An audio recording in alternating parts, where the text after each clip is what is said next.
Well,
welcome back to the main stage of Virtual Medicine 22. I'm excited to introduce our next session, which is titled Walking in the Shoes of Another, the Power of Perspective Taking. And this is a session that is going to explore various ways in which virtual reality allows us to empathize with others, to stand in the shoes of others, and to use virtual reality for personal and social transformation. Now, our first speaker does not need to be introduced, and that's Professor Mel Slater from the University of Barcelona and Virtual Bodyworks. He doesn't need to be introduced because he's really one of the founders of this field. He is one of the innovators in academic virtual reality, and I was so pleased to meet him in person several years ago at his laboratory at the University of Barcelona, where I had a complete and total out-of-body experience. And I write about this experience in my book, VRX, and it was so transformational for me to feel what it's like to have an embodied experience. So we're going to talk about what that means to have virtual embodied experience, talk about what we can use this approach or this technique for transforming one's health and the health of others. So first up then is Professor Slater, who is going to give a talk entitled The Power of Virtual Reality for Personal and Social Transformation. Thanks so much, Professor Slater, for being with us today.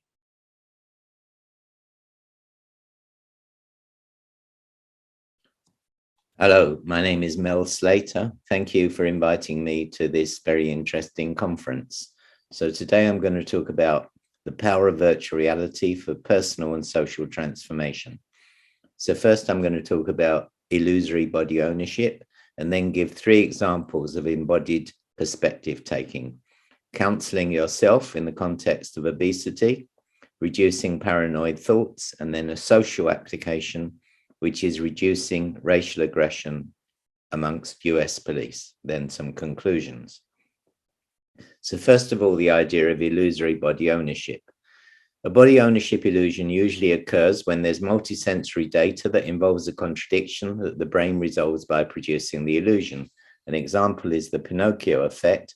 The subject is the one behind with his eyes closed, and the experimenter's tapping his nose and synchronously moving his finger on the nose in front. So from the point of view of the subject, he feels his nose being tapped and synchronously his finger is tapping a nose. And so the brain puts this together into one overall percept. I'm tapping my nose, but the contradiction is the arm is outstretched. How does the brain resolve this? It produces this illusion, which is impossible to describe. You have to experience it, which is actually quite easy. Not everybody gets it, but most people will get this in quite a few seconds.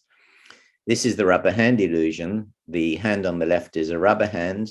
The real corresponding hand is the one on the right, out of sight. The experimenter is synchronously tapping and stroking the rubber hand in the real hand. And after a few seconds of stimulation, the rubber hand feels like it's the real hand. And when it's harmed, people respond. So in virtual reality, similar body illusions have been discussed. It was first investigated informally by Jaron Lanier in the late 1980s and early 1990s. If you're interested in following that up, he has a really fantastic book called The Dawn of the New Everything, published 4 years ago. The rubber hand illusion, Botanovic and Cohen, that I just showed, was in 1998, and it's has a multi-sensory integration perspective, the vision and the touch, and that was reproduced in immersive virtual reality in 2008. And in 2008, also Petkova and Ersson showed that you could apply the same kind of technique as the rubber hand illusion to a whole body. And they showed a whole body illusion was possible. And we showed it was possible with virtual reality in 2010. So here's one way to do it in virtual reality. So when you look down, you see a virtual body, which is life-size, replacing your own body visually. When you move, the body moves the same as you. It moves with you synchronously. And if you look in the mirror, you see a reflection of the virtual body. And these three things together, the mirror, the first person perspective, 1PP, and the visual motor synchrony leads to a strong illusion. This is my body. So this is not a belief, you know, is not true, but nevertheless, it's a strong perceptual illusion. So this is just to show that there's been many replications of this over many years. This is just a few studies. By the way, the body doesn't have to look like you. In the one above, it was men embodied as a young girl, and the one below, adults embodied in the body of a child. What's even more interesting are the correlates of having an altered body. So Bailenson and Yi reported this first in 2007. They called it the Proteus effect. From their point of view, this was a social psychological issue, that if people had a different body, they would respond how they thought others would expect such a person with such a body to respond. However, most efforts concentrated on the multisensory integration paradigm, and there's been many examples that show that changing the body leads to changing the mind. It's been applied in racial bias. Putting adults as a child changes their attitudes and perspective. An illusory agency, where the body does something that you didn't do, nevertheless you have the feeling that you did it. I'll come back to that. Can change your motor activity, how you move. It can reduce pain. And if you embody someone as Einstein, they seem to do better on a cognitive test than in another type of body. So my first example is obesity. Obesity, of course, is a major world health problem. This is European data. 23% of women, 20% of men, 69 billion euros cost per year, multiple adverse health effects, and current treatments have limited effectiveness. Although initially they're successful, patients do lose weight, but eventually it returns to the prior weight. So for example, as most patients experience significant weight regain within a year, and nearly half return to their original weight within 5 years. The main challenge of obesity treatment isn't the weight loss itself, but the long-term weight loss maintenance, which requires a deeper understanding of the psychological variables involved. So this Socrates is a European project, and when we were writing this, we did a review of the literature, and it led to our focus on three major issues. Self-awareness, patients recognize that they do have a medical condition. Self-stigmatization, that patients overcome the stigmatization that they take on board from other people in society. And self-determination, that patients should need to be empowered and learn how they can take and maintain action. So our fundamental hypothesis is that knowing yourself is the beginning of all wisdom. The idea is that we each do know ourselves, and we know how to solve our problems, like we know our resources, our ways of thinking, our habits, motivations, weaknesses, temptations. Who can know it better than ourselves? But we often can't access that information because we're used to seeing ourselves and being embodied in ourselves, and we only can think in one way, the way that we've always thought. However, we can often see solutions for other people. So this is the basic idea.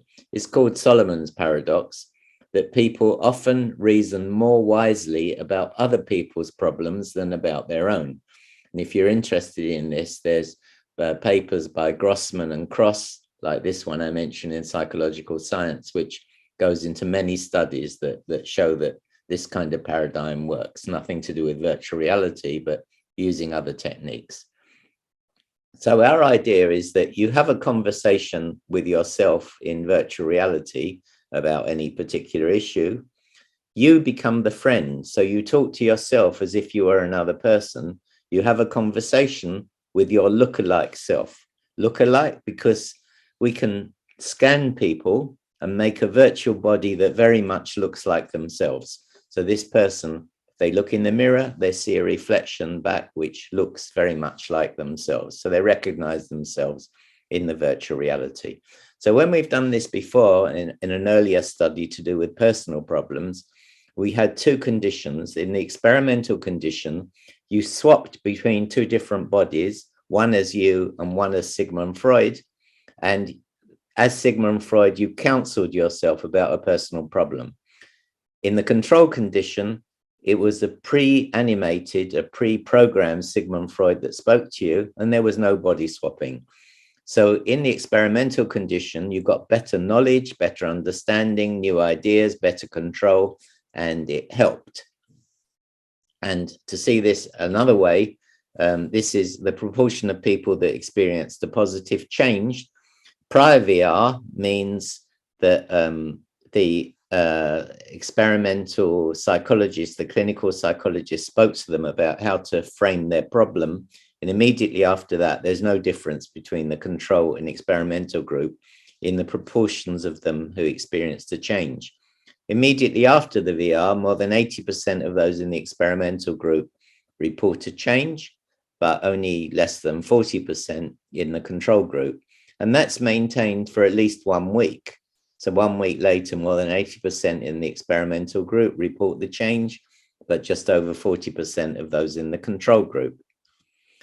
So we gave this also to a journalist who visited from the New Yorker magazine, who spoke about a guilt problem he had. And he said, soon I fell into rhythm. Freud, in other words, himself, Freud and I talked for about 20 minutes. He himself was insightful.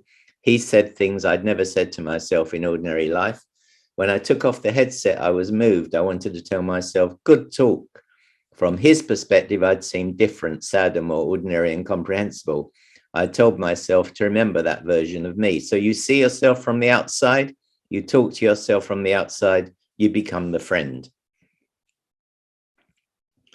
So going back to the Socrates project, self-awareness, well, one, when we look in a mirror in real life, we see what we expect to see. We never see ourselves from the perspective of another. Here, patients would see and interact with a 3D representation of themselves. Self-stigmatization, patients maintain a conversation with a representation of themselves, but their body shape changes from like more or less fit, more or less thin, and so on. It's always the same person. So it demonstrates, the idea of this is it's an implicit demonstration. We're not just a size and shape. The third one is self-determination. Patients talk with a fit and healthy version of their future self. So they're embodied as themselves as they are now, and as a future healthy self who's managed to overcome the condition. And they try to find out from their future self, how did they do it? So how did they maintain a healthy body size? So they learn from their future self how this was accomplished. So putting it all together, we have the adaptation of Converse Self, talking to yourself in VR, to the obesity issue. We have the ability to create and manipulate virtual representations of people. Plus, there's now going to be clinical trials carried out by the project partner in Hospital Vall d'Hebron in Barcelona. So here's an example of how it looks today, this application.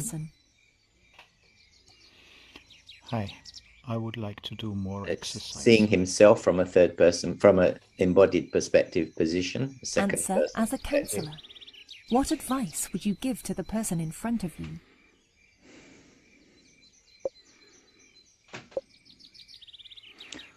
Hello. Could you be a little bit more specific? What kind of exercise and how often you would like to do them? And now he's embodied as himself, and he sees the counselor on the other side who's asking him the question. Of course, it's his own question that he just asked when embodied as the counselor.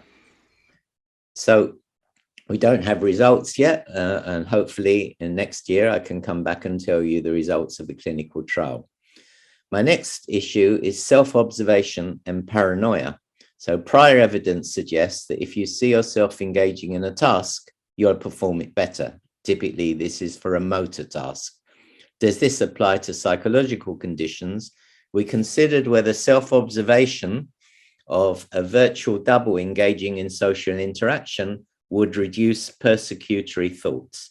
So this is a combination of 3 strands of work. There's been a lot of work in the last 20 years on paranoia with the use of virtual reality, studying it and providing, helping to provide therapy. Illusory agency is where you have an owned virtual body that does something you didn't do, but nevertheless you have the feeling it was you who did it. And identification with a distant virtual body. So this was like the rubber hand illusion applied to a whole body, but a distant body in front of you that you saw from your own perspective. And this was shown in a science paper in 2007, can lead to identification with that body and also a sense of location at that distant place. So here's how our application works. Participants were embodied in a lookalike virtual body. So we did a scan of them, it looked like them. They were then asked to go out and interact with groups in a crowd. And first their virtual body double did this, but in one of 2 different conditions. In the random condition, the body double didn't do it. So it walked amongst the crowd, but it never approached any group. In the targeted condition, the virtual body double carried out the task correctly. Then the virtual body double reintegrated with the participant, and the participant had to really do it themselves. So we used 3 different measures, paranoid thought scale, state social paranoia scale, subjective units of discomfort. We also had measures of presence, ownership, and agency. So here's how this looks. I'll just wind it forward a bit. So you're embodied in your own body that you see in a mirror directly when looking at yourself. So this is just an embodiment period. You report your anxiety. Well, this happens at several points. This is just training on how to move through the outside environment. Won't go into that. And then your body double is you're asked to go out and talk to the crowd, but first of all, your body double does it.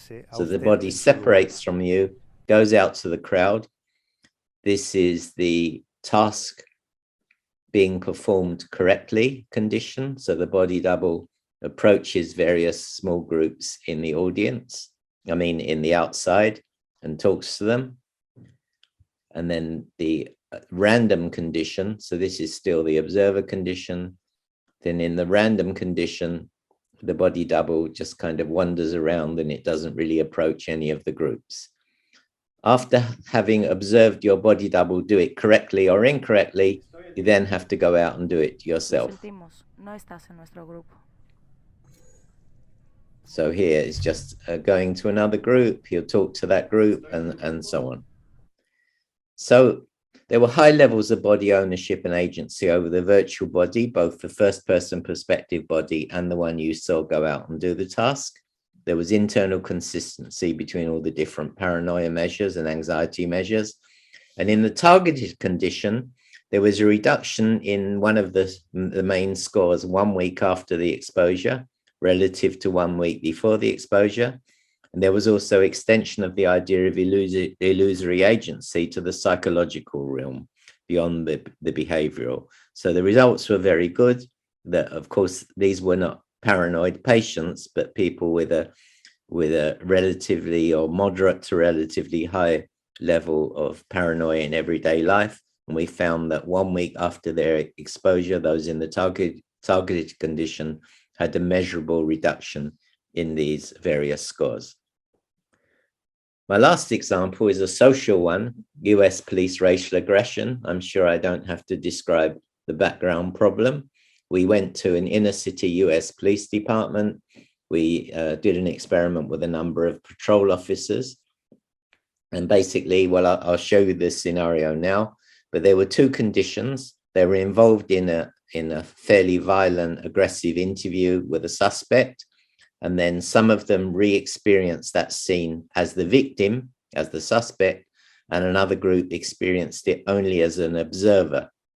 So this is the interrogation. The one you see here is your partner who's being very aggressive towards the suspect. This is a reflection of yourself in a mirror. This is now from the victim point of view. You experience the whole thing again from the victim point of view. And this is the observer condition where you see everything from the outside. Then 1 week later, sorry, not 1 week later, several weeks later, all the subjects came back and they were in a cafe having a conversation with the same violent partner who was in the first scene. And a customer happens to walk in who happens to be black. Your partner starts being aggressive towards him, accusing him of wanting to steal a handbag, and the whole scenario escalates. So I'll show you some of that now. First, there's an embodiment period where you're in a bedroom in the morning and a radio is telling you to do some exercises, so you move your body and so on. And then you're in the police station. There's a reflection of yourself in the door mirror. And then the action starts. Good morning, officers. I have an update about the jewelry store burglary this morning. We managed to pick up 2 subjects and we have some leads. We caught this guy 1 block west of the... So what do you say? I'll go handle the first subject and both of you go interview the second one?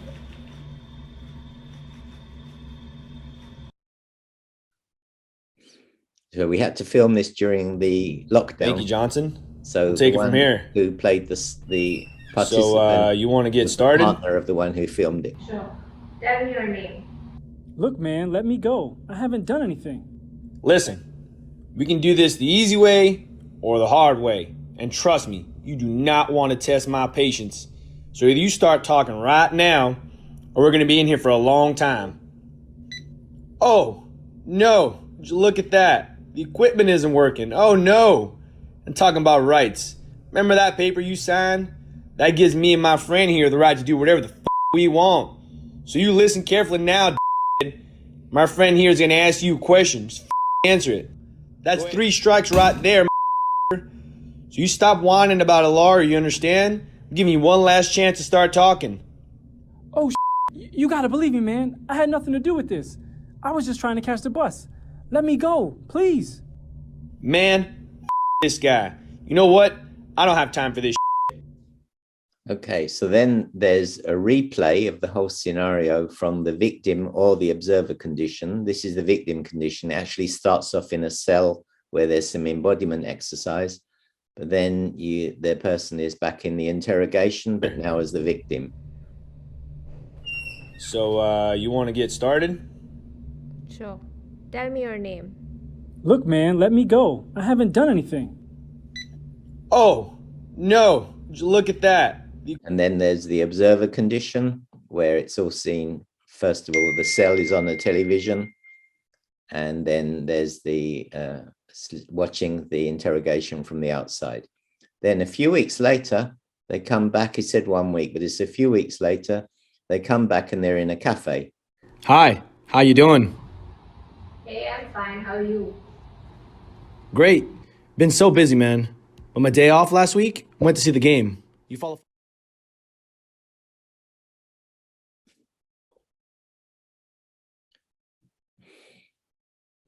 Damn it. Look at that. Hey, you! The hell are you doing?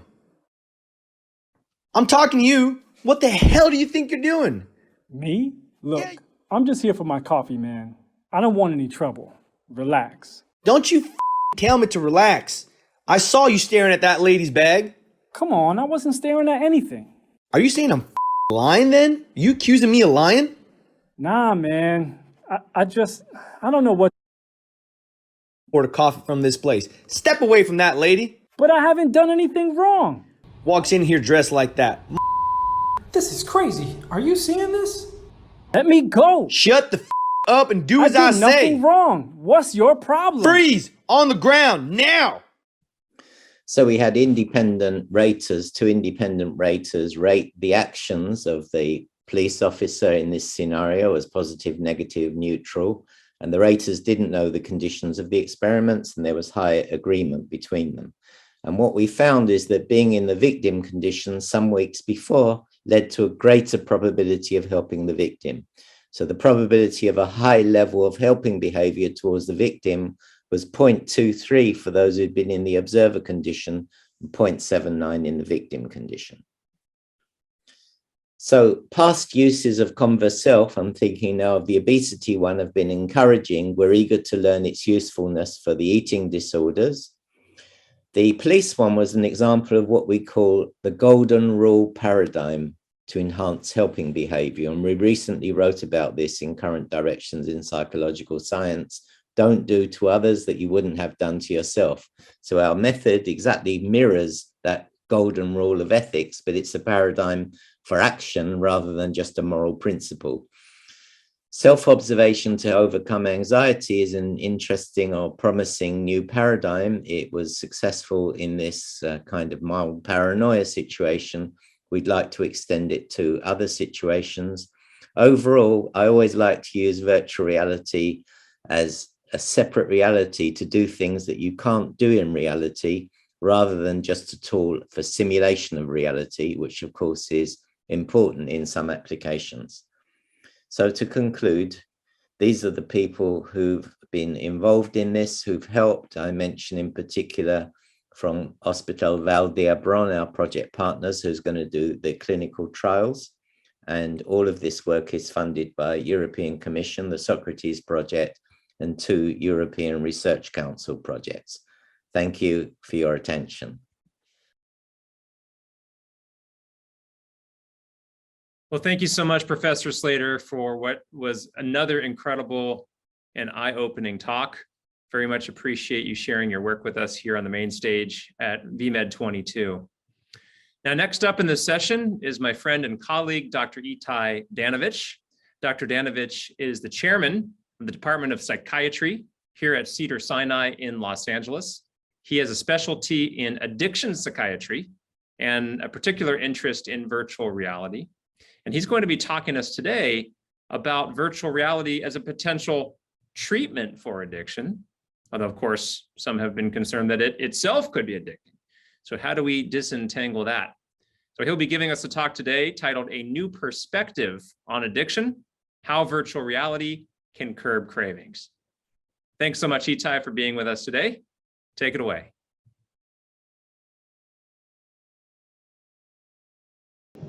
Hello. It's a pleasure to be presenting to you here as part of the 2022 Virtual Medicine Conference. My name is Itai Danovich. I'm an addiction psychiatrist, and I'm the professor and chair of psychiatry at Cedars-Sinai. I'll be presenting to you a talk entitled A New Perspective on Addiction. Can virtual reality cure craving? Let me begin by several disclosures. These are my financial interests. None of them, I believe, represent any major conflicts with this presentation. And really, I have 2 level goals for this brief talk. First, I'd like to address the question of what addiction is. What underlies addiction, and how do we think about treating it? I view this as an essential question to answer because it provides a framework for any discussion of any intervention to address addiction. Second, I'll discuss potential roles for virtual reality with a particular focus on the role that has been best elucidated with research, and that is the role of virtual reality in assessing and treating cravings in addiction. Now, two caveats. First, I'm going to use the term addiction and substance use disorder interchangeably. Strictly speaking, addiction really denotes a moderate to severe substance use disorder, and I'm going to give you a little bit more definition of that later. And second, I'm going to use the term virtual reality to really encompass immersive therapeutics at large. So please accept those distinctions. So what is addiction? Is it liking or wanting something desperately? The intense craving, psychological or physiological state of anticipation for a great reward? My youngest daughter is passionate about donuts. This isn't her, but if it were, she'd be eyeing the glazed donut in the back, probably salivating, consciously or unconsciously scheming to overcome any prohibitions and get her hands on it. Is this addiction? Is it really wanting something? Is addiction doing something compulsively? Pursuing a desired state at great pains with high frequency?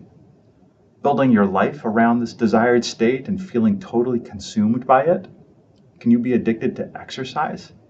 Can you be addicted to anything that you do a lot, and that consumes big portions of your life? Can you be addicted to anything that you spend too much time with? To your phone?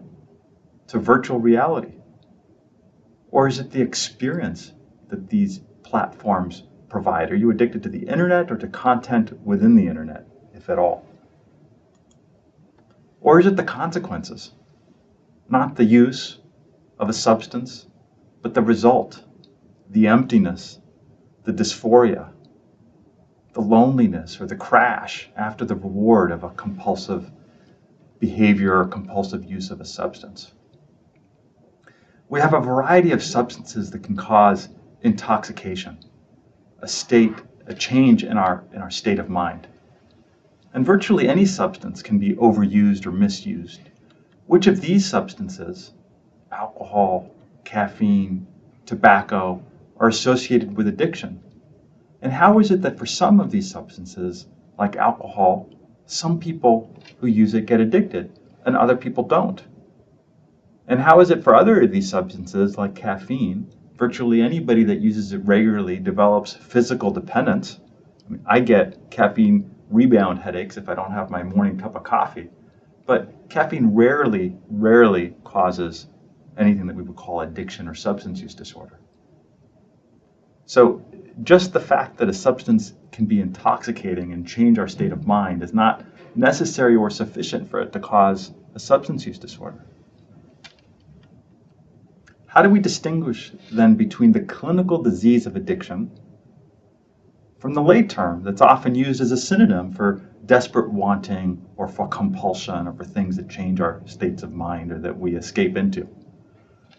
Well, in order to understand how any innovation or intervention can help with addiction, we really need to define the condition and identify what phenomena or mechanisms underlie and contribute to it. So I'd begin with the definition that's put forth by the DSM-5, because this is probably the best established definition for substance use disorder, which is in the section on addictive disorders. A substance use disorder is a maladaptive pattern of use leading to impairment or distress, and it's characterized by greater than 2 of the following 11 criteria that are listed up here over a 12-month period of time. Now, I generally think about these criteria in the following way as being physical dependence, and then the 3 C's: loss of control, compulsivity, and harmful consequences. And physical dependence, which is the development of tolerance and withdrawal, is neither necessary nor sufficient to have a diagnosis of a substance use disorder. And there are many things that cause physical dependence that don't lead to substance use disorder. It's really this loss of control, this compulsivity, and this use despite recurring negative consequences. Now, there are two concepts that I want to highlight about what addiction is besides that singular definition. First, it's that substance use disorder, addiction, is not characterized by the amount of inactivity. If you look at those criterion that I just presented to you, they don't have quantity of alcohol use or quantity of cannabis use. It's not how much substances somebody has used, but whether use becomes a maladaptive behavioral pattern that is spun out of control. So this is a cycle, this is a figure here that was first developed by George Koob. It looks very simple, but underlying it is many, many, many layers, and I'll unpack some of them. But we think of substance use disorders as having three phases. There's the use, the binge, which produces an altered state of mind, intoxication. Then physiologic systems strive for balance, for homeostasis. What comes up must come down. And so what follows binge and intoxication is a crash, is the move from a positive affective state to a negative affective state, from an elevation to withdrawal or reduction. And this negative state often then leads to a desire to restore balance, to come back up, to feel normal again.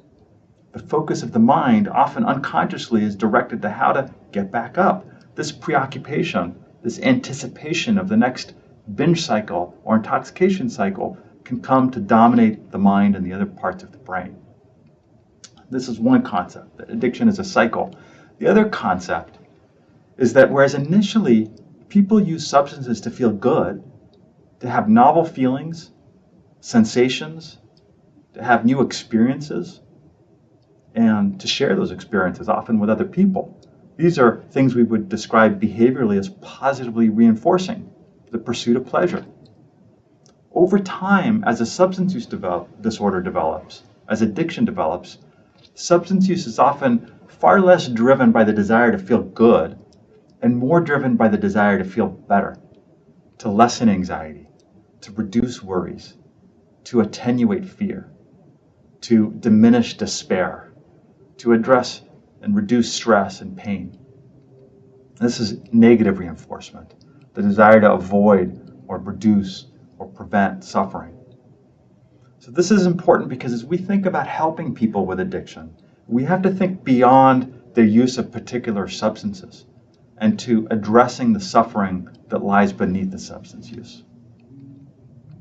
Okay, now back to this cycle. This cycle is a cycle of brain function. Every step or component is mediated by particular regions and circuits that evolved to enable us to survive.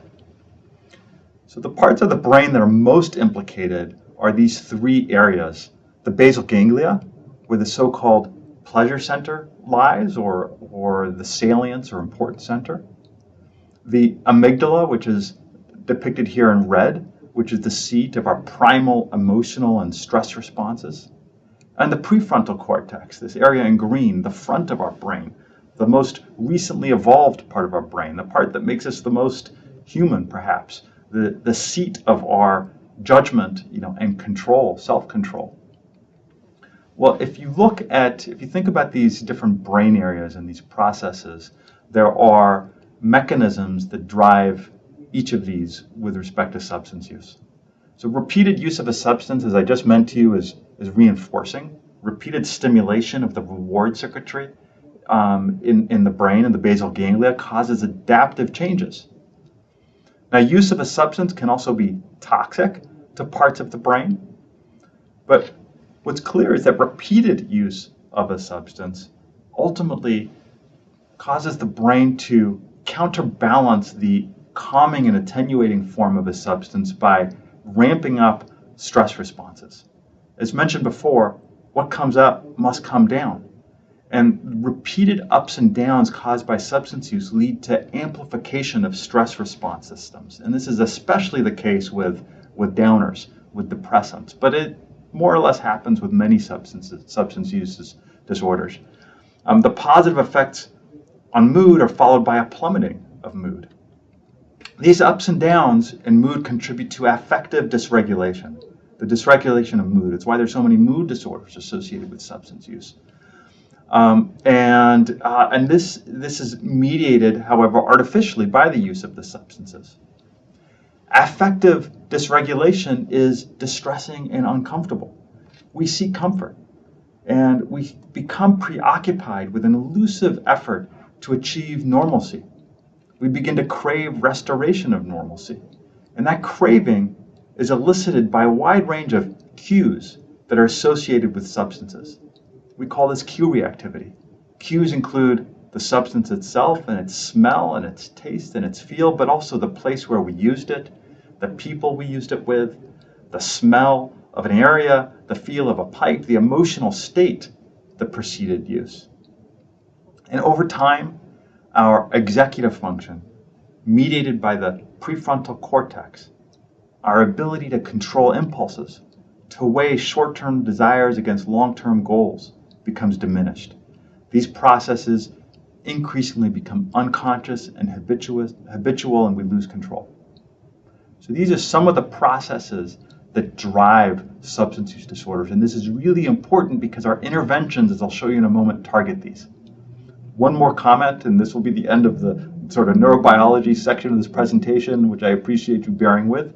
And this last comment is that what causes this cycle to spin out of control, which is a whole other talk. For today, suffice it to say that there's the vulnerability to this cycle spinning out of control is influenced by a wide range of biological factors, psychological factors, social factors, and then use of substances themselves. And ultimately, what drives the development of substance use disorder is less a particular drug and more the brain in its biopsychosocial context that's using that drug. And it's part of why you'll hear, addiction described as a stress disorder, as a learning disorder, as an attachment disorder, and as an executive function disorder. There's all these ways of characterizing what addiction is, and it's because it's a very complex behavioral kind of final common pathway of all of these different contributors that lead to it. Okay, so I belabor this point, this introduction to what addiction is, because if you want to treat it, these drivers are the points of intervention. This is the point of this introduction, because it sets up some sense of where virtual reality or any other intervention might fit in, and what the limitations might be of that intervention. So these are some of the mechanisms through which treatment can impact the cycle of substance use disorders. We have interventions that can block the reinforcing effects of binge or intoxication, like receptor blockers. We have interventions that can minimize or mitigate the toxicity that are caused by substances. We have interventions that address and reduce and attenuate the stress response caused by substance use, or that manage the affective distress that results in the mood disorders and anxiety disorders that result. There's a whole pharmacopoeia of agents that address these, that modulate the stress response, that address affect and distress. We can reduce the cue reactivity, the craving that develop to a substance, and or increase cortical control, increase our judgment, improve our impulse control. And these can be done through pharmacological interventions, but also psychotherapeutic interventions, and also often structural interventions, such as removing somebody out of an environment where there's substances to prevent use of substances and to allow restoration of brain function. So where might VR have a role in all of this? Is it in educating patients about what substance use disorders is, or educating providers so that they can have a deeper understanding of what the condition is that they're trying to treat and have greater empathy and connection and effectiveness? Is it in assessing the status of substance use? Is it in giving patients skills to manage craving, to manage the urge to use, to be able to adaptively cope, to relax, to meditate? Is it psychotherapy itself? Can VRB facilitate that? Is it being able to attend AA meetings or having social support with real people or with avatars?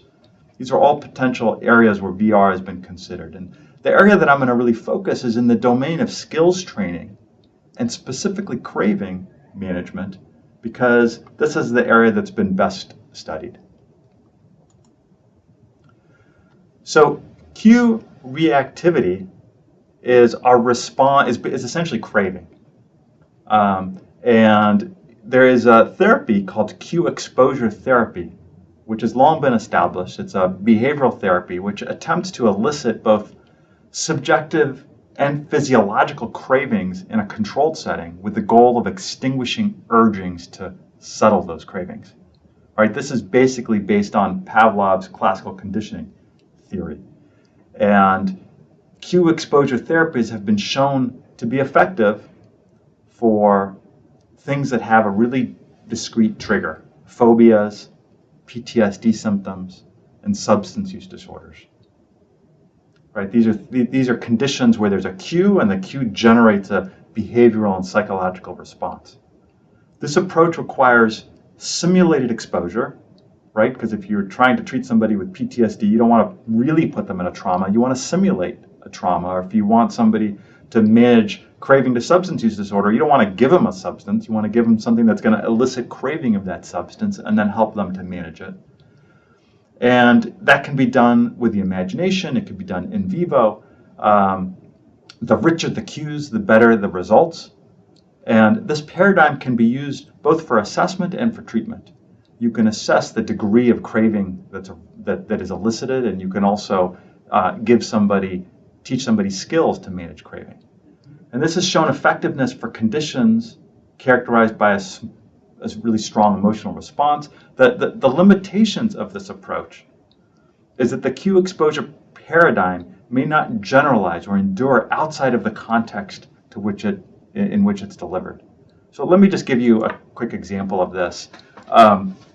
This is a figure from a study that was done of 78 social drinkers in college who were basically shown images or presented with actually ice cold, refreshing looking beer. And then their cue reactivity, their craving, was measured both in subjective response and in physiologic measures of craving. And there are several physiologic measures of craving. For them, it was salivation. There's also skin conductance. And then there was an extinction phase where they handled this beer without being allowed to consume it. And what was found is that in a renewal phase, when they were presented with this beer, they had diminished craving, right? Their inability to to settle the urge had ultimately extinguished some of that urge or craving. Well, there was another group that were presented with this beer, had a craving response, and then presented with a beer that they could not actually consume in another setting. And for these individuals, when they went back to the original setting, right, their extinction phase occurred in a different context than where they were originally presented with the beer, and they had no reduction in craving, no reduction in reactivity. So what does this mean? This means that when it comes to managing cravings, the context within which you are exposed to cravings matters a great deal. And that if your context is changed, if it's not realistic, if it's not ecologically valid, then the attenuation of craving that you've achieved may not generalize to that setting. So VR clearly can be used to generate personalized, relevant, ecologically valid contexts and cues to enable assessment of the reaction, craving to those cues, and to facilitate development of skills to tolerate that craving, to manage it over time, and over time to attenuate it. Now, even these examples are a little bit stereotyped and clunky. I don't know if that pizza and beer over in the left-hand corner elicits any craving for you, but VR experiences are only getting richer and more ecologically valid, right? From looking at objects to actually being a subject in an all-consuming, triggering context. Here, what's powerful is not an image of a glass or alcohol per se, it's the entire context. It's the relationship with a beckoning bartender. And so VR can address one of the key limitations of cue exposure therapies, the ecological validity of the stimulus and the social context within which the stimulus is presented. Now, studies on cue reactivity and craving can generally be grouped into those that seek to assess craving with subjective measures, and there's objective measures as well, and also those that aim to treat or reduce craving. And the preponderance of studies have focused on nicotine or alcohol. And by and large, this literature is really preliminary. These are, largely VR1 or V2 studies. And so the quality of the methodology that's been used to assess these questions is limited. These studies have mixed populations, both users and of substances with and without addiction. The studies are mixed between uncontrolled and controlled trials. The outcome is often just a subjective measure without physiological measures of craving, and the duration of studies tends to be small. So limitations to this. You can look at this literature, which is large, mostly been of nicotine, alcohol, and then some other substances and behaviors, as a glass half full or half empty. As a glass half full, we know that these studies show that craving is increased in substance use disorders and that VR predictably elicits craving. And reliably, it can be used to assess the intensity of craving with subjective measures that track to physiologic measures. Also, repeated exposure to cues in VR reduces or extinguishes cue reactivity. So VR is a modality that can reduce craving. What we don't know is, do the VR-facilitated reductions in craving, are they enduring? Do VR-facilitated reductions generalize to the real world? How do VR-facilitated interventions compare to established treatments in person? How do they compare to therapist-directed interventions? And finally, how can these interventions be incorporated into established interventions to really strengthen them? So, in addition to the role of VR for craving, VR has been shown to be a powerful simulation platform, right, in many other areas of medicine. And so VR may be harnessable to help patients understand addiction or to help clinicians understand patients. We've talked a little bit about the role of VR in assessing and training people around cue reactivity and craving. Can VR be a platform for clinician-delivered interventions, much as telehealth has become over the last 2 years? And can VR elicit social interactions, either in person or via avatars? Can it facilitate self-help work? There are many, many points of intervention for VR because addiction is a journey, and I think of this journey as having all these evolving points of focus with tailored interventions focused initially on prevention and then early intervention, and then relapse prevention and rehabilitation and eventually recovery support. Where do we go from here? I think that it's critical for us. We know that there's promise in VR, but some of the questions that we remain pressed to answer include establishing whether the skills acquired in VR generalize to the real world and lead to measurable impact on behavior. We need studies to evaluate that. We need to determine whether virtual reality is a modality that can be used within therapy or as a turnkey platform for developing skills. We need to determine whether VR can engage people who are wary of traditional psychotherapy, which many, many people are. Only a small percentage of people who would benefit from treatment of substance use disorders actually engage or receive it. Perhaps VR can help us overcome a whole host of disparities.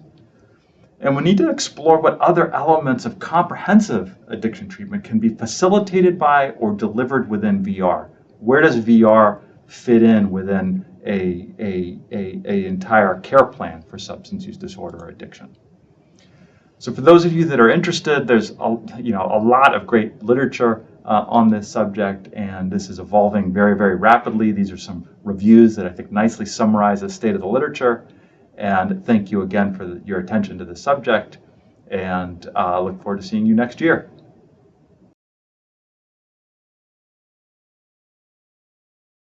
Well, thank you, Itai, for that refreshing overview and for providing both those resources at the end, which I recommend you take a look at, and also for providing a framework for the future for how to integrate virtual reality in the area of Addiction Management. So next up, it's my pleasure to introduce our next speaker, Dr. Samantha Struley from the University of California, San Diego. Dr. Struley is a postdoctoral researcher currently at UCSD, and she received her PhD in medical anthropology originally at UCSD. Her research is really focused on how to make public health systems more trustworthy to marginalized communities. And you'll be hearing today about a particular example using virtual reality with Somali refugees. And she really brings a sort of multidisciplinary approach to anthropology and to public health, as we'll see. So when we came across her work, we thought that she would be a very exciting new voice for the main stage here at our VMed 22 conference. And I'm so happy that she will be presenting today her talk titled The Importance of Co-Design of Virtual Reality Experiences for Marginalized Communities. Thanks for being with us today at Virtual Medicine.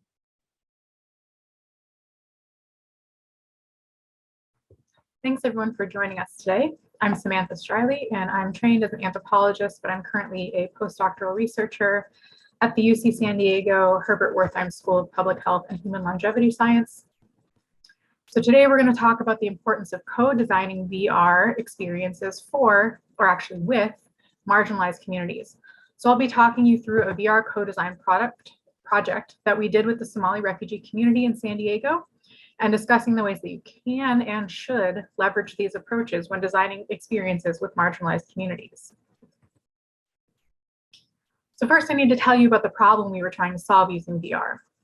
So when they resettled in the global north, many Somali immigrants and refugees were faced with the diagnosis of autism, especially in children. Autism was a condition that was previously unfamiliar to them. There's actually no word in the Somali language for autism, and it's often referred to as the Western disease among Somali populations. So it was this really surprising thing that they didn't know how to deal with. One study found that 1 in 32 children in Somali communities in Minnesota are diagnosed with autism, compared to the statewide average of 1 in 48 children. So important to note here is that Minnesota has more Somali immigrants and refugees than anywhere else in the United States. It's kind of a hub for the Somali population, and a lot of the Somali population throughout the United States has connections to Minnesota. So the search for answers about the high prevalence of autism led many Somali parents to find anti-vaccination resources online, which claimed that the measles, mumps, and rubella, or MMR vaccination, was causing autism. So Andrew Wakefield, who some of you may be familiar with, authored a paper in 1998 linking the MMR to autism. And this paper has since been retracted. Wakefield was stripped of his license to practice medicine, but Wakefield actually visited the Somali community in Minnesota 3 times between 2010 and 2011, specifically spreading anti-vaccination messaging. So that's another part of how this messaging got into the community. And this led to decreasing rates of MMR vaccination in Minnesota Somali populations. So as we can see from the graph here, MMR rates dropped from 92% to 42% in Somali communities between 2004 and 2014. This is a huge drop, and this actually led to measles outbreaks within the community, and this led to some Somali children actually being hospitalized. Now, I just want to note, I use the term vaccine hesitancy throughout this presentation with the caveat that hesitancy is not the same thing as outright refusing to vaccinate. Many hesitant parents still end up vaccinating. I also want to be clear that hesitancy is not the only reason why people in marginalized communities may not vaccinate, but we'll talk a little bit more about that in a moment. And because Somali immigrants and refugees, like many other immigrant and refugee populations, often maintain highly interconnected social networks throughout the world, these ideas about MMR vaccination causing autism spread throughout the diaspora, and they've been expressed in Somali communities in Sweden, Canada, the UK, and the US. And those are the ones that I'm aware of. It might be even more than that, including here in Southern California. Of course, Somali immigrants and refugees weren't just passive recipients of this disinformation. They also draw upon highly informed social and political reasons for vaccine hesitancy and refusal. So for instance, many members of the community have experienced structural racism in their own medical experiences and are also really aware of histories of structural racism in Western medicine.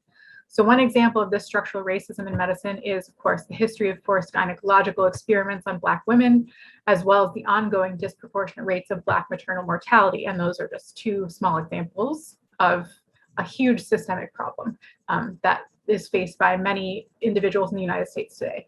So we've got all of these complex reasons for avoiding vaccination for MMR in this specific population. The question now is, what do we do about it? So after hearing about all this fear and concern in the Somali community, the community-based organization Somali Family Service of San Diego applied for an innovation grant to provide a virtual reality intervention to educate the community about the MMR vaccine. But they wanted to conceptualize the project as something really community-driven. So they put together a team which included community leaders, business experts, tech experts, and social scientists trained in qualitative research, and that's me. We called this the Shifa project, and Shifa is actually Arabic for healing. So we took a 4-phased approach to the community co-design of our VR product, and I'll walk briefly through each phase. So the first phase was assessing community needs. This consisted of focus groups and semi-structured interviews with members of the Somali community, and we found that people really wanted to learn more about the MMR vaccine to reduce their fears around it. So they asked for something that was linguistically and culturally appropriate, and asked for something that would allow them to visualize how the vaccine actually works. So this quote that you can see here from one of the community members reflects those concerns. They said, "If you can show how the vaccine works in the child's body and what it does, if it can be visualized." So there was a real desire to understand what exactly was going on with the vaccine that was going into their children's bodies. Phase 2 consisted of modality determination and script development. So we had originally conceived of an experience to be delivered exclusively through VR headsets. However, when we talked to the community health workers who worked with the community and key community leaders, they informed us, kind of unsurprising actually, that we needed to make our experience more accessible to the general public. So most immigrants and refugees, like most of the general population, don't have VR headsets at home. So we decided to produce a 360-degree video, which could be accessed on smartphones, computers, tablets, or using a VR headset. And then we worked with the community to begin developing a script. So one really important insight we gained here from the community was the need to include an explicit discussion of autism and debunking of misinformation surrounding autism and the MMR in our VR experience. So there's some published research that suggests that even mentioning autism and VR, autism and MMR, in the same sentence, can strengthen the cognitive association between those two. So vaccine promotion material should avoid engaging with this misinformation at all. However, the community insisted that it would actually be more suspicious to them if we didn't talk about autism, since that was their primary concern and they already had this association in mind. So we did include it in the script. This is one important area where we can see that community experiences diverged from what would be expected based solely on the literature. So we continued doing iterative testing with the community to develop a culturally and linguistically appropriate script for our VR experience. During phase 2, we also surveyed community members after they reviewed the script. The survey included questions about attitudes towards vaccination as well as vaccination planning. We saw an 18% increase in participants who endorsed being very comfortable with MMR after exposure just to the script, so no VR at this point, and a 12% decrease in those who said they were not at all comfortable with MMR after exposure to the script. This survey included 17 mothers, so the sample size was small, but these results could reflect a promising trend toward increasing vaccine comfort using our VR educational platform if people were already responding so positively to just the script alone.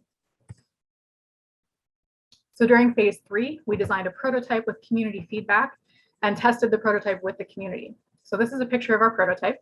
It was essentially a PowerPoint presentation with static black and white pictures and a Somali language voiceover.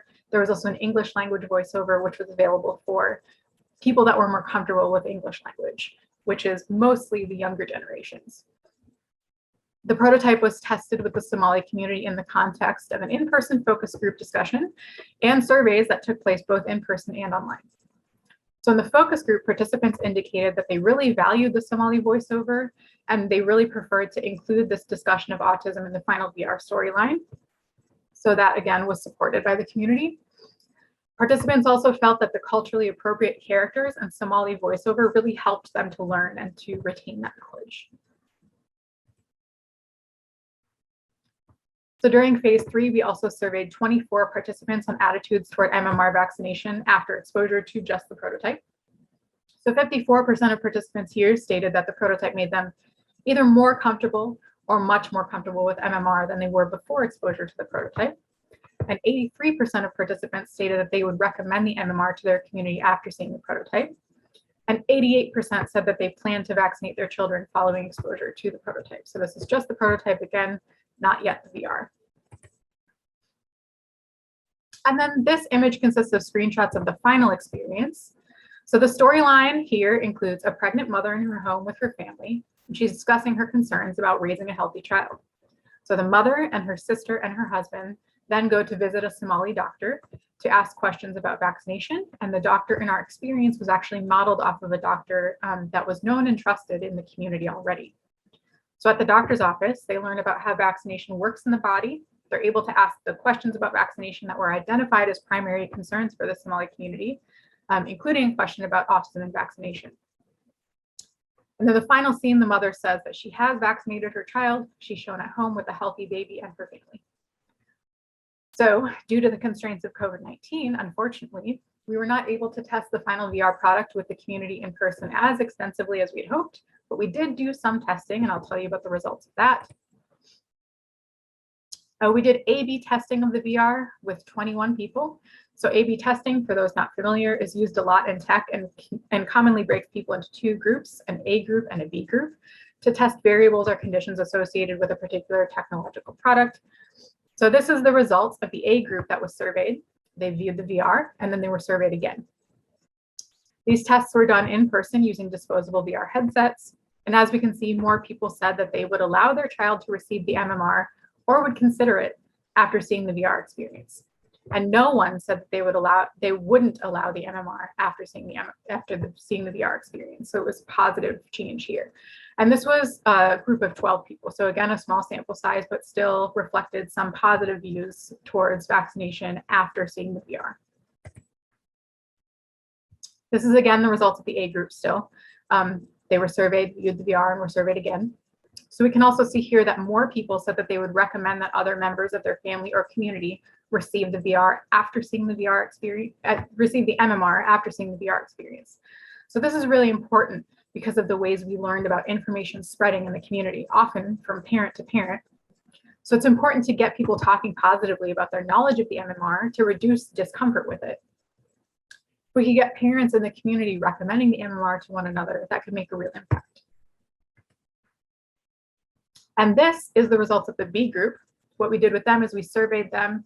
They were shown a generic English video about MMR and vaccination. They were surveyed again, and then they viewed the VR, and then they were surveyed again.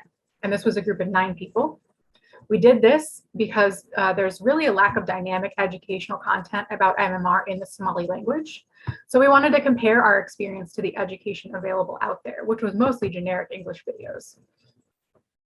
So we saw here as well that the VR performed better than the generic English video to increase comfort with the MMR vaccine. And this really shows the value of linguistically and culturally appropriate educational materials. Now, because we didn't have a Somali language video to compare this to, it's difficult to say whether it was the immersive nature of our experience or simply the cultural linguistic connection that made it more memorable, more trustworthy. So we would really like to test this more in the future to see the actual ability of VR to improve that trust and to improve that education. And we published all of this in a paper, which can be found in BMJ Open if you're interested in learning more about the details of the project. But so we can see that we got some nice results in terms of increasing education in the community about MMR and decreasing discomfort with the vaccine and fears about its association with autism. We improved the way that people were thinking about and talking about MMR in their community. So VR, like any technology, benefits from being designed and tested with various populations because a one-size-fits-all approach doesn't always work, especially with marginalized communities. So we need to take into account the specific needs and desires of the communities that are most harmed by poor access, systemic racism, and other forms of discrimination in medicine. And with our approach here, we explicitly centered a Black refugee population to address their specific concerns, which were leading to health inequity. So technology has immense potential to be used to further health equity if we use it appropriately and incorporate community insights into our designs. Some concrete ways that you can do this include starting with an eye toward health equity. So who needs these interventions and how can we best serve them? Are we developing a technology-based solution when another type of solution would be more appropriate? So is VR even the best solution to begin with? How can we leverage technology in ways that don't lead to further health inequities that impact marginalized communities? We can also work with community-based organizations. So who's already in that community? Who's already doing that work? And what work is already being done? How can we leverage community trust in these organizations? We can also hire social scientists and other professionals who are already doing this work and are trained in qualitative and community engaged methods to be part of our VR design projects. So what methods can we use to engage communities? How might insights from social science inform the development of more equitable solutions? What work is already being done in the social sciences that can be leveraged to strengthen our solutions? And we can hire researchers from impacted communities to be part of our design processes, not just as research assistants, which they can be, but also as equals in the research process. So compensating them appropriately, citing them appropriately, giving them authorship on papers. What insights can they bring to a project that you may be lacking? How can their involvement disrupt power differentials which have led to inadequate resources in their communities in the first place? VR as a technology has tremendous potential to improve health incomes for marginalized populations if we take the time to center their experiences and concerns in the design process. So if we fail to do this, VR risks actually worsening existing health inequities that are the result of structurally embedded racism and discrimination in our medical system. So this is something we need to keep in mind as we're designing VR experiences for patients. With that, I would like to thank the rest of the Shifa team, Ahmed Zahid, Najla Ibrahim, Manupriya Sharma, Murki Ismailian, Sanjeev Bhavnani, and of course, our fantastic research assistants, Aliyah Mohammed and Trinity Lewis. But most of all, I want to give the greatest thanks to the community members who worked with us on this project and who trusted us. We could not have designed this experience without them, and it was a wonderful experience for us as well. And if you have any questions, or of course want to hire a social scientist to consult on your next VR design project, feel free to send me an email. And thank you so much for your time.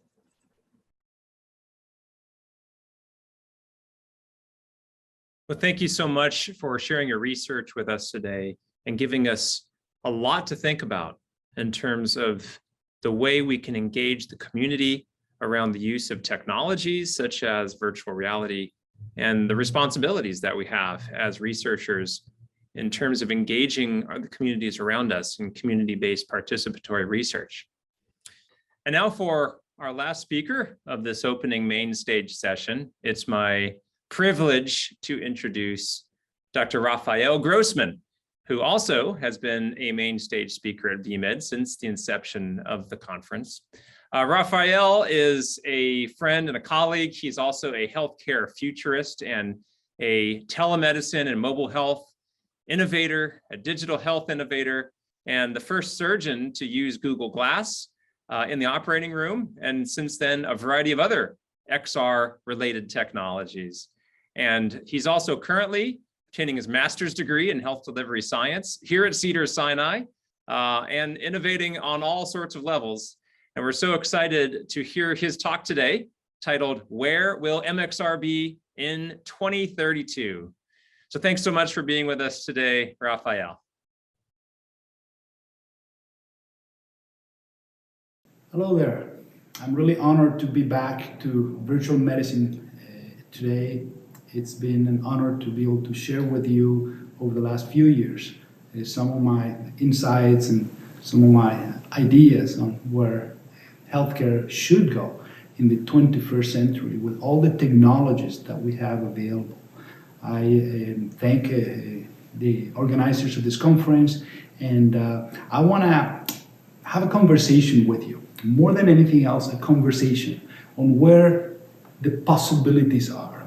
Where can we go today with the technologies that have been developing, that have been evolving for the last several years?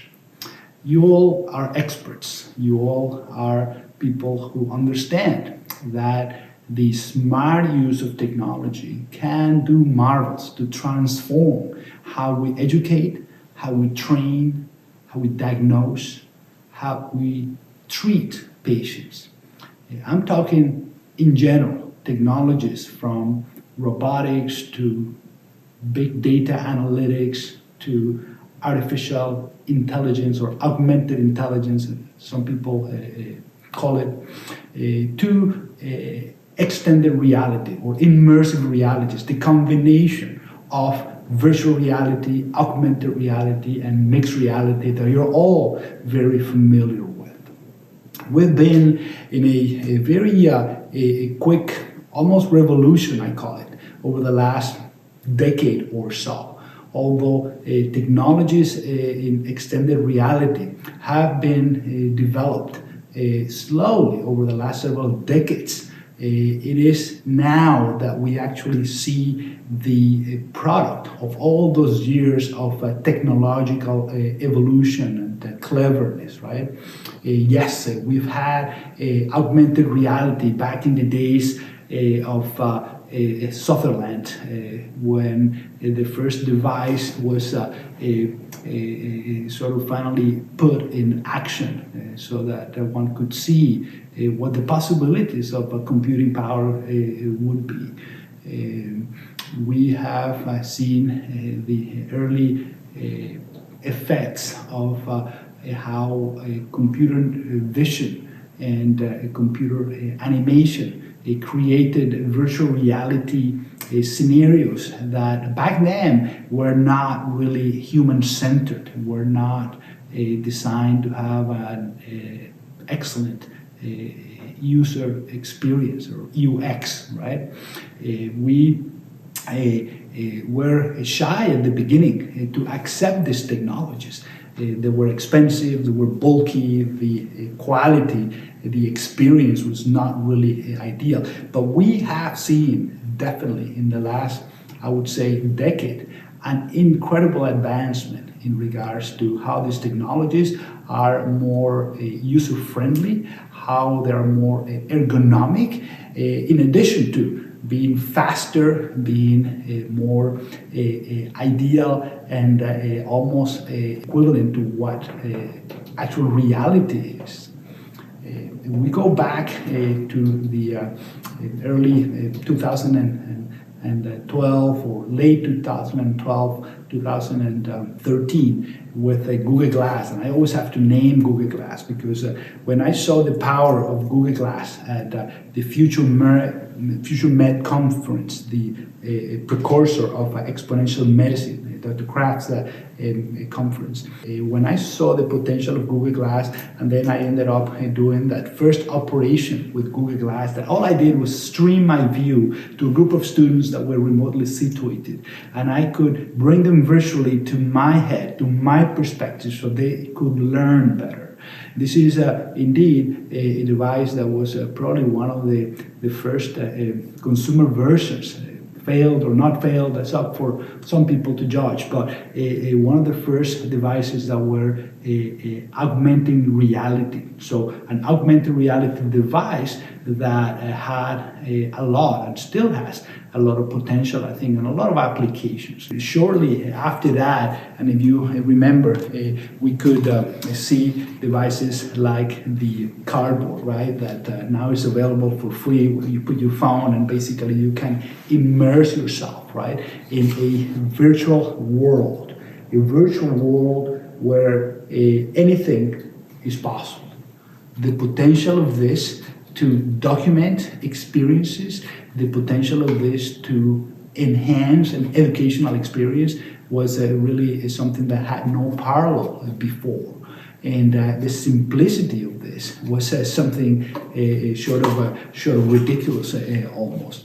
And very quickly we saw how that term virtual reality was pushed more and more and more to finally the years of Oculus, when Oculus was shown at CES in Vegas, and within a couple of years, the creator of Oculus gets his platform bought by the former Facebook, right now called Meta, as you all know, for an incredible amount of money. And then we accelerated that development of devices that were virtual devices, virtual reality devices, but most of them were tethered. And then very quickly we realized that we need to untether that device. And a progression of them came up to now what we have, the Quest 2 device, right? That is a very user-friendly, reasonably priced, somewhat accessible to some populations, but a device that has all the potential, and I think, in my opinion, did, in a way, democratize access to virtual reality. And then those devices started getting a little fancier, better, with more sensors, with eye tracking and physiologic variables like heart rate and GSR or temperature, even the possibility to bring the measurement of electrical brain activity while using the device, or measuring the galvanic skin resistance, the GSR. All those things started to excite the curiosity and the creativity of developers and also of scientists. In parallel to that, we had devices that were tackling the augmented reality / mixed reality, which is interactive augmented reality.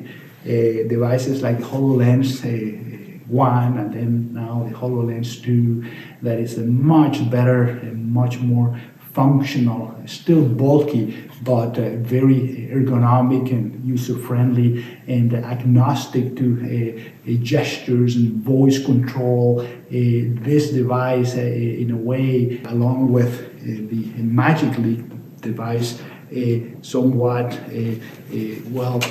I think, accelerated the acceptance of augmented or mixed reality.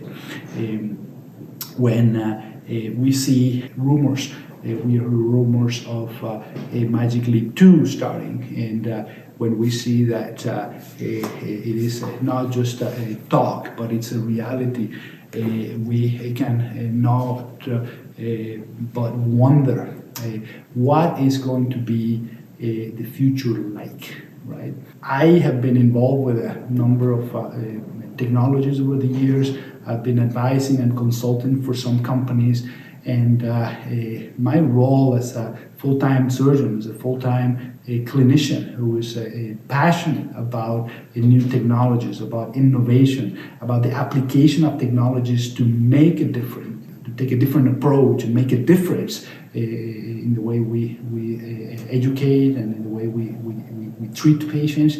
I see that the future is really exciting and phenomenal.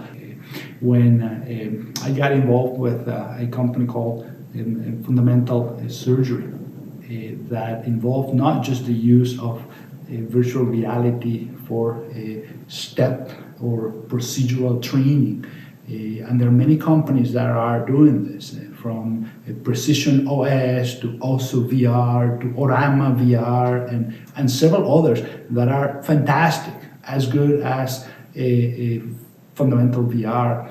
What excited me about that particular platform was the approach that they had to reality. It's not just about amazing visuals, right? It's not just about an amazing view, almost a substitution of what the brain is interpreting as real by the way of high definition, almost real looking images, but also adding the element of touch, the haptic element.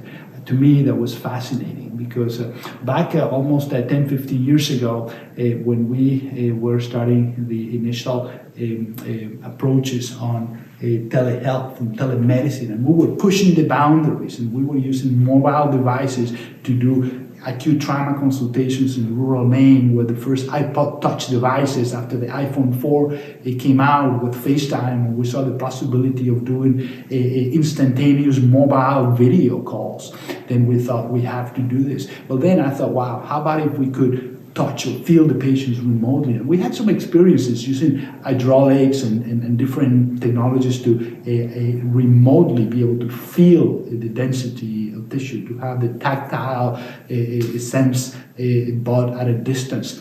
That was really fascinating. And now that is actually a reality, and companies like Fundamental VR are tackling that issue, the issue of tactiles. And there are many technologies out there, from haptics to Tesla suits, to all these devices or attachments or elements that make that reality that you can see and immerse into much, much real. You see a device like this is actually the first version of the Sense Glove from the Netherlands. And now they came out with the latest one that is it's just also phenomenal. But again, it's another step towards the what is the future going to be like. There are companies like OVR that are bringing the sense of smell and taste to the virtual world, where you can be baking a pizza and you can smell the aroma of the tomatoes and mushrooms or whatever you're cooking. But at the same time, you can bring a person who has PTSD from a war experience, you can bring that person into that reality and sometimes somehow heal them by having them smell the gunpowder or the fire or the atrocities of war in a way. Adding an element of a sense in addition to sight, in addition to tactile, to haptics, I think that makes the experience much more real. I think that is important. I always think people talk about haptics not being so important in virtual reality, and of course we have to validate things, we have to prove things, right? Slowly, I think we're getting there. We're getting to prove that haptics makes at least a little bit of an advantage, or has a little bit of an advantage in regards to plain virtual reality without haptics, because it's common sense, right? I always imagine someone who is blind and who can only read by feeling, right, Braille alphabet. And if you bring that person, right, to a reality that doesn't have that tactile experience, how much worse their blindness could be. So the opposite is adding haptics to that experience. When I think about patients with COVID who can't smell, and how handicapped in a way they are because of the lack of that one sense, well, the opposite, adding a sense has to be better. So I see a future where the devices are going to bring us to a world that we can call it the metaverse, we can call it the magic verse, we can call it the vibe verse. It doesn't really matter. It is a world that is not the real world that we have known until now. It is a world that is also real, but that will have the infinite possibilities of manipulating that reality in a way we want. And if we add the power of thought to the experience, devices like the Next Mind, for example, that it can bring the brain electrical activity, right, to that experience where you can manipulate what happens, and not just with a device that it's tracking your eyes and is letting you see and select different things and modifying that virtual experience, but also maybe just thinking about the experience can make things happen in that metaverse, or whatever you want to call it. I think that the possibilities are really exciting. I see a future where we will train, we will educate the next generation of providers from technicians to nurses to assistants to general physicians or subspecialty physicians. We will train them additionally to the traditional ways of training. We will educate them with a reality that is virtual, that is not physical, and will allow them to train anytime, anywhere, in a very user-friendly, personalized experience. And in addition to educating that next generation of providers, we're going to be able to diagnose better. We can bring all those incredible images that we can now have in 2D screens. We can bring those screens to the space around us and make what we call spatial computing, right? The fourth era of computers. We can bring those images to the space and be able to make the space our desktop. And in any angle, when you look at a CT, a computerized tomography, and you talk about axial or sagittals or coronal views, well, there'll be an infinite number of axes that you can access to bring that image to your like and diagnose what you want to diagnose better anywhere, anytime as well, making it more human-centered, more ergonomic for the physician, for the provider. And in addition, we can treat in extended reality, MXR, medical extended reality, where we can use these technologies in the operating room, like Brainlab and Magic Leap have been doing, for example, for the last year and a half or so with their mixed reality viewer, where like a surgical AR Divis is doing and other companies are doing in the operating room, really using the potential of XR to improve how we in the operating room make that experience better and hopefully improve the outcomes. In addition, we have experiences in virtual reality that are being personalized to heal the mind, to heal problems of mental health and psychiatric problems, from anxiety to depressions, of schizophrenia to PTSD and phobias and beyond. The possibilities are unlimited. Tackling the problem of chronic pain is something that is a must, and it is happening. And the most important thing is that no matter what the future takes us, and I think that in the next 10, 15 years, we will have all those senses integrated in virtual reality, and the metaverse will be a playground for all of us in all those stages that I talked about in medicine specifically. I think that it is important that conferences like this happen, because this is the setup of where we validate all this incredible, all this amazing technology. Without validation, without data and validation, none of this is but a game. None of this is but a real player one and stays there. So we need to bring that experience to the scientific aspect of medical care and make healthcare indeed healthcare instead of the sick care that we've been practicing for years. So it's all about the smart use of technology, and the technology will evolve. We just have to follow it closely and then use it in the ways we feel that it will fix problems, that will help patients, and not forgetting that most people don't have the advantages, the privileges that we all take for granted.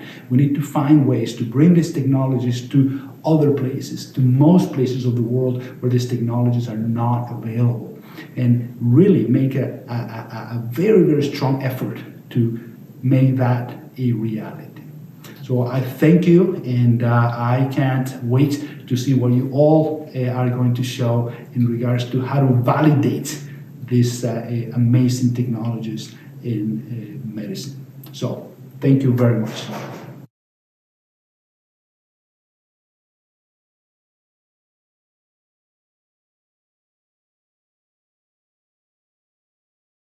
Well, thanks so much, Rafael, for bringing us on that tour. You always find ways to make MXR exciting and technology exciting, and we really appreciate your talk this morning on the main stage of virtual medicine.